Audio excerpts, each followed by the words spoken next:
very weird feud in general. We saw that culminate at WrestleMania. Yeah. What's up, my people? As you can see, it's your boy, the Wildkatjaytroy. Sable. And we will be breaking down another WWE Evil episode. But this one, it got the Viper, the Apex Predator, Randy Orton. It's going down, baby! So if you're not ready, get ready, because here we go. Let's get it, man!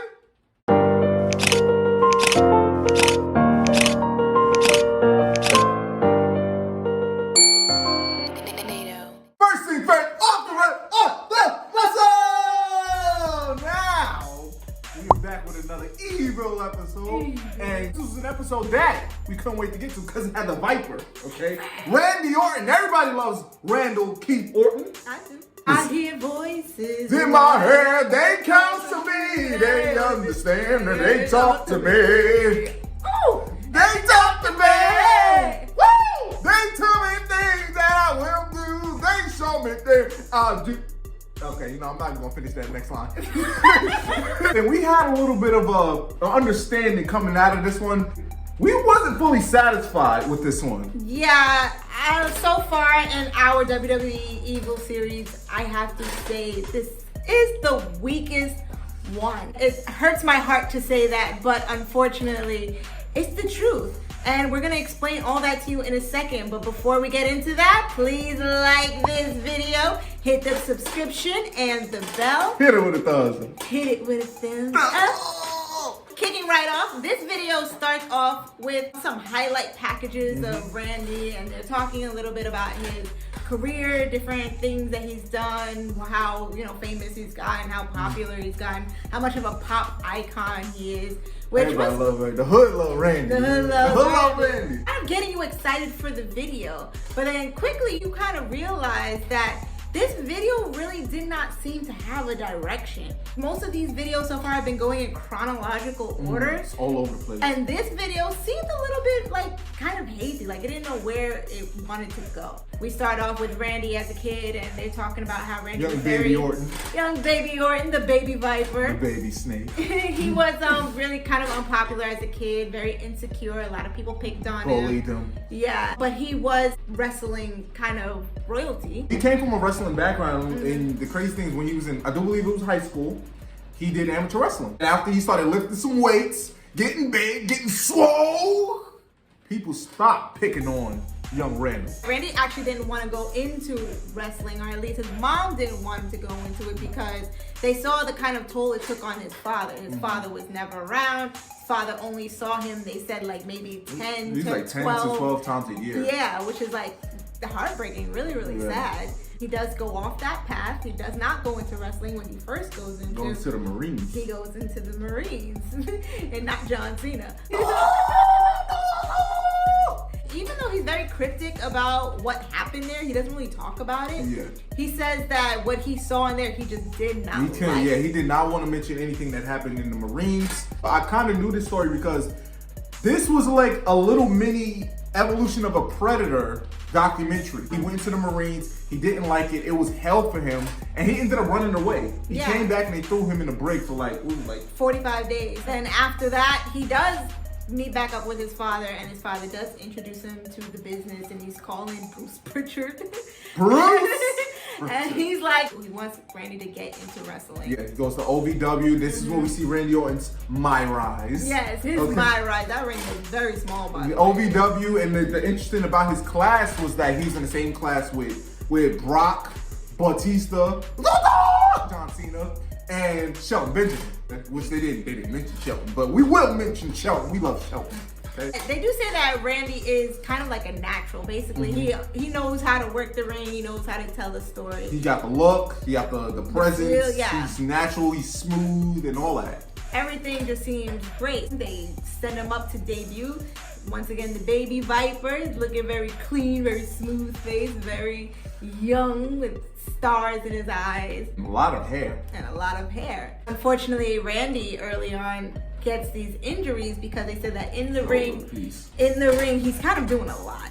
Cross bodies, diving, things that he shouldn't be doing. When you're young and stuff like that, you figure you see the guys on TV, they're flying around the ring, and that's what excites the crowd. Like Shawn Michaels said, like basically they told him like, yo, you need to chill out a little bit. Preserve your career. You gotta chill out a little bit. One of the complaints that a lot of people say about the main roster, that when people get to the main roster, they kind of get watered down. Their move sets get cut in half. We've seen this like with Keith Lee, AJ Styles. Well, even though AJ Styles didn't go to NXT, but people who followed AJ Styles throughout his career, we know that he's been watered down. As even when Neville came to the main roster, guys like that, the high flyers, they tend to water them down to preserve their health. Body. This kind of documentary maybe gave me a little hint as to why they need to tone it down once they get to the main roster. With the amount of shows they do, with the amount of traveling they do, if they want a long career, they can't be flipping and diving and going back and forth and back and forth. Randy injures his arm, and funny enough, they have these weird segments in RNN. They call it the RNN like specials and stuff where Lord. Randy just I remember this vividly. He's coming in and he's just giving you an update. My arm is now at 30% mobility. I should be back in 4 to 6 months. And everybody's just like, yo, why do we care? Send Jeff Hardy out there. Send Robin. We want to see RBD, okay? Yeah. We don't care about this guy. Randy comes back. He's in Evolution. He comes back and Randy goes straight into Evolution. Evolution is a mystery that consists of Ric Flair, one of her personal favorites, Triple H, Batista, and Randall. Randy and Batista, they were the future. Yes. Triple H was the present, and Ric Flair was the past mentor type of thing. This is one of the most successful groups ever. It's surprising because I've never heard of him. It's surprising because I've never heard of this group. Some Evolution. Man. Yeah, he said that Randy needed to be in this group because he was like still young and kind of immature. When he first started, he was only like 19. So Randy's in his early 20s, kind of real baby. Yeah, kind of being thrust into the spotlight, and they're saying that he's just not really clicking very well outside the ring. In the ring, he's great, he's fantastic. But outside the ring, he still has some sharpening up to do. John Cena said old Randy was a male body part. Let's just put it like that. This documentary was like a mini evolution of a predator. Not so much of an evil thing, more of like an overall thing, not just the evil part. He joins Evolution. Unfortunately, they're saying that the WWE Universe doesn't believe that Randy can really stand on his own. You know, he's handsome, pretty boy, he's not gonna get down and dirty. So, what do? They call up a legend, Mick Foley, in 2004. And him and Mick Foley have this barn burner looking match, I have to say. Classic match, man. If it wasn't for Mick Foley, I would say Randy Orton still would have had a career. But that was the match that made them be like, okay, this kid got it. This kid is tough. He went through thumbtacks, barbed wire, bats, blood, everything. Thrown off the stage with thumbtacks on his back. Like, he went through it in that match, and that proved how tough Randy was. That seemed like him paying his dues. He's had his matches before, and of course he was making his way, he was making his own name, his own legacy. But that was where he paid his dude. It paid off because Randy really took off after that. He became the youngest world champion. I'm not sure if he's still the youngest world champion of all time, but he defeated Chris Benoit. Yes. Okay. And that's also how we get into him becoming known as the Legend Killer.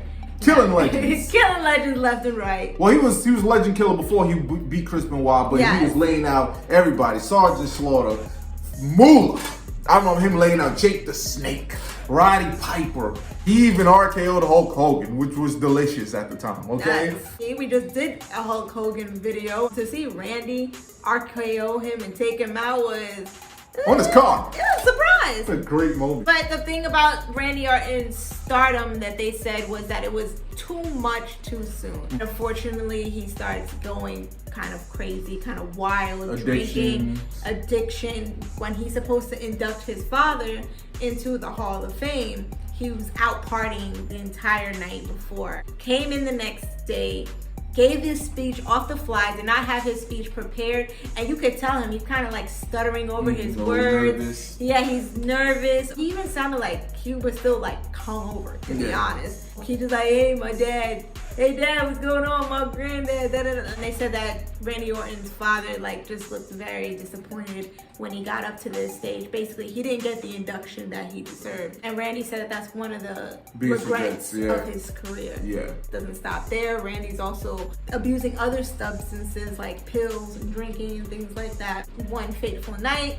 he's driving and he's just like kind of out of it. He's just like spaced out. He gets home, takes some pills to try to help him sleep, and he wakes up in the ER. Wakes up in the hospital. He just accidentally overdosed. I remember Randy Orton saying in Evolution of a Predator, I think when he had his kid, that's when it was time for him to really grow up. So I think all of that happened within the same span of time. Randy said something that was very important. He said that not only was he young and he got thrust into the starlight so quickly, but that he didn't really have guidance or anybody to tell him how to be a man. Like, he had his father in his life, but as we mentioned earlier, his father wasn't really there for most of his life. 12 times a year, he saw his dad. His father wasn't really there during his development, so he had this reputation for being rebellious, for being troublesome, for just being like a wild kid, and he never really had somebody to sit him down and give him some structure. So it was great to see like Randy, where he is now, kind of admit to that, see his past faults, his past mistakes, and to own up to like basically how much of a jerk he was. He said that his acting out wasn't him just being a jerk for the sake of being a jerk. It was just that he didn't have an identity. He didn't know who he was. They get into the whole disorder thing that he had when 09, 2010 Randy Orton, which was OP Orton. You know, he's murdering everybody, taking out the McMahons and all that stuff, which they did not show. Went from that, explaining that, to like a few minutes later, they're going straight into the Fiend match. So this is when I had an issue. The documentary was kind of all over the place. It didn't really seem like it had a set direction. And for somebody like Randy, who I'm sure had so many highlights in his career, who probably could have had a 2-parter episode, I think it was like there was just too much that they just wanted to touch on everything really fast, and they didn't really have time to develop like some of these stories or some of these really big moments in his life. Because after the overdose, he says, I went to rehab, got clean, and went right back into the ring, and then had that whole 09 Orton moment, but they don't talk about it. I feel like him fighting against the McMahons, that was like Randy Orton when he was really evil. They did show the clip of him beating up John Cena's dad, which was also delicious. They didn't show when he punted John Cena's dad before. They didn't show the whole McMahon storyline when he's beating up the entire McMahon, punting Vince, beating up Shane, having Triple H handcuffed against the turnbuckle while he laid out Stephanie and then made out with Stephanie, well, kind of just kissed her on the lips, right in front of Triple H. They did not show that, and this is supposed to be evil. How evil can you get by him laying out the man's entire family, kissing his wife, and then hitting the man with the sledgehammer? Come on, man. That got me tight. I was surprised by that. And for somebody like me who's just coming in, I knew about Randy Orton, but I didn't know anything about all this. I didn't know about his history and stuff like that. So I was really looking forward to this documentary and seeing these highlights of these moments that everybody talks about. No legacy. Remember when he just doused they put Undertaker in the little wooden casket, I do believe, put the little gasoline on and lit it up, and they didn't show none of that. None of it. None of that. I was very, very surprised by the lack of evil Orton in this evil documentary. If anything, they mostly kind of showed him in like some baby face kind of like. Even the recent clips when he was pointing all those legends and stuff. Maybe because the majority of them work for Tony Khan now. But they're not even showing that. It was just a very weird choice to have them focus on the Fiend. If anything, borderline disrespectful in my opinion. They made sure they buried him. Like, out of all the feuds you could have shown, you showed him burning the Fiend. It was an evil moment, I'll give you that. But it wasn't his most evil moment. I do believe, was Randy on a baby face at the time? What was he? I think Randy was a heel, but like, I don't know, that was a weird time. It was just a weird time. That was a very weird time. Very weird feud in general. We saw that culminate at WrestleMania. After they explained that, they just gave a brief little summary, wrapped it all up, and then boom. And that was the end. That was it. It was ending with some inspirational quotes. I'm happy. Yeah. Is he Corbin now? He was just like, yeah, if you believe in yourself, the audience will believe in you, and that's half the battle of getting over with the fans. I mean, cool, good advice for future performers. Future But you're supposed to be evil. But we came for Supposed the to be evil mean. Orton. Supposed to be nasty, dastardly, slimy. But we kind of got, No. We didn't really get that. When it's all said and done, it was okay. If there was like a little WWE 24, then it would have been a little bit better for us to digest. But since this is supposed to focus on evil, they left out so much stuff. So it left us pretty empty inside, if you ask me. So far, this has been the weakest of the WWE series. We do hope in the future that they do something that goes more into depth of that 09 time in his life, because we need it. Yeah, we need that. So, my people, if you like this WWE Evil episode, hit it with a thumbs up, like, subscribe, show me my baby. So, love and follow us on our social media. I'll be posted after this video. Until the next video. Wildkatjaytroy! Sable. It's out.